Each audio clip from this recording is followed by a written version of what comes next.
The third week of the 2018 state legislative session for here in Iowa is in the books, so to speak. And my name is Drew Zahn with the Family Leader, and I am here with family policy advocate Danny Carroll. And he's got a little bit of insider baseball on what's been going on at the Capitol this past week and some things that have coming up. There's two issues in particular, Danny tells me, that are hot button issues right now. One is religious liberty, particularly as it pertains to a group of University of Iowa students. And the other is about a bill that's getting quite a bit of attention on the topic of an elective course of Bible study in public schools. So Danny, why don't you tell me a little bit, tell our viewers what we've seen transpire just this past week.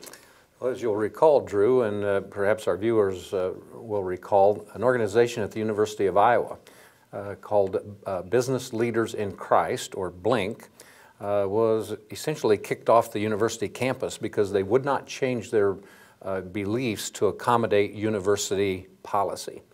A judge this past week granted an injunction that will allow that group to continue operating on campus while the case is being resolved in court. So good news. That was good news.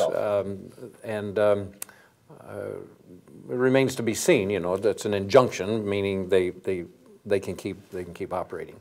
It plays into a larger picture, though, on religious liberty that had a discussion that's been taking place for quite some time. There's a legislation that's been passed in several states and at the federal level called a RFRA, Religious Freedom Restoration Act. And essentially that act does two things. It instructs a court that if the government is going to get involved in limiting someone's religious liberties, they have to demonstrate a compelling government interest. And if they demonstrate or establish that there's a compelling interest, then they have to implement a remedy in the least restrictive manner. And that's all that would do. That bill is being discussed. We don't have one filed yet. I don't have a bill number. But I would expect something to happen on that in the next few days or maybe sometime next week. Okay, so good news temporarily on religious liberty, but a battle still coming. What about this Bible study bill? Yeah, House File 2031 would instruct the State Board of Education to adopt rules that would allow the Bible to be taught in Iowa public schools. Now, on one level, it can be taught now. In fact, there's one school district in the state of Iowa that I've been told does offer a course in the Bible. This refines that a little bit, tells the state board to adopt rules, tells them how to go about adopting those rules with some safeguards. All of us, believers or non-believers, don't want our schools forcing anybody's religion on anybody, and that's been the woe is me, the sky is falling if we teach the Bible, we're going to make people be Christians. Drew, I'd just like to read from the bill. You know, we have a saying down at the Capitol, have you read the bill? Well, I have read the bill, and this is what it says. A course offered and taught in accordance with this subsection shall not endorse, favor, promote, disfavor, or be hostile toward any particular religion, faith, or non-religious perspective. In other words, you can teach the Bible without preaching the Bible. And that's what House File 2031 would do. Good. I've seen some of the research on this bill as well, and one of the things that is immediately apparent as you look at the research is that there are over 600 high schools in more than 40 states who are already doing this, who are already teaching courses on the Bible, and importantly, its impact on our culture, on our law, on literature, and on history.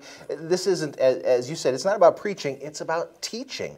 There is a lot to be learned. Many college professors, in fact, have also said that students who have not studied the Bible, when they enter college, they're ill-prepared to study those fields, particularly literature. So this bill isn't nearly as threatening as many people are making it out to be.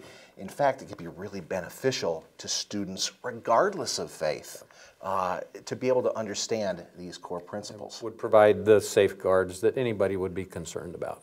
It's House File 2031. It's been assigned to a subcommittee comprised of Representatives Schuyler Wheeler, Sandy Salmon, and Mary Masher. So it's eligible for a meeting. I would guess that subcommittee will meet sometime next week.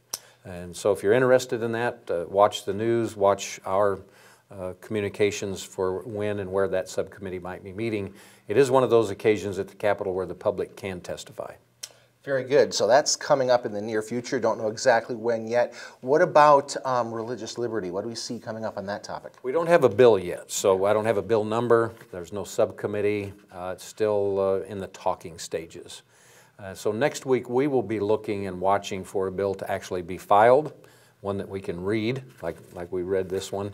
It's got a number, hopefully it'll be assigned to a subcommittee. So stay tuned next week for more news on religious liberty. Very good. Two important topics, two important legislative priorities to you, to us, to America.